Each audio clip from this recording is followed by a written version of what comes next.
To compare thermal conductivity and thickness parameters, first just to repeat myself, the lower the thermal conductivity, the better the insulation and the lower the cooling energy loss or heating energy loss.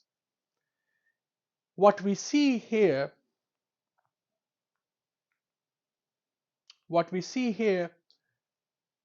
is that our 4 mm thick vacuum insulation wallpaper VIW has a thermal conductivity of just 5, which is remarkably low, although it has a higher U value of 1.3 watt per meter square per Kelvin due to its ultra thin profile. Still clearly outperforms any conventional insulation materials when it comes to thermal conductivity.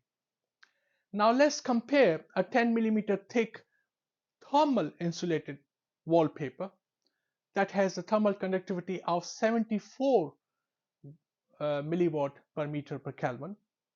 The 4 mm thick wall rock thermal liner shows 50 milliwatt per meter per Kelvin.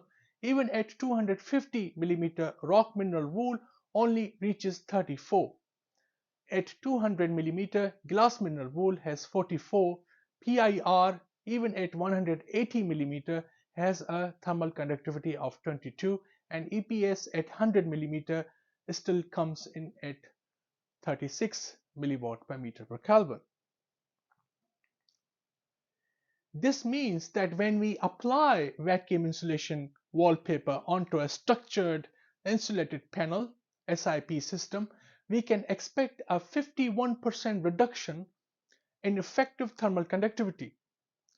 Likewise, applying VIW to a concrete or prefabricated wall could lead to an 87% reduction. For a cob wall, the reduction is around 61%.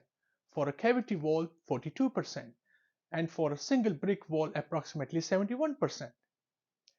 These reductions clearly demonstrate the strong potential of vacuum insulation wallpaper to minimize heating and cooling energy losses, ultimately contributing to significant reduction in energy bills.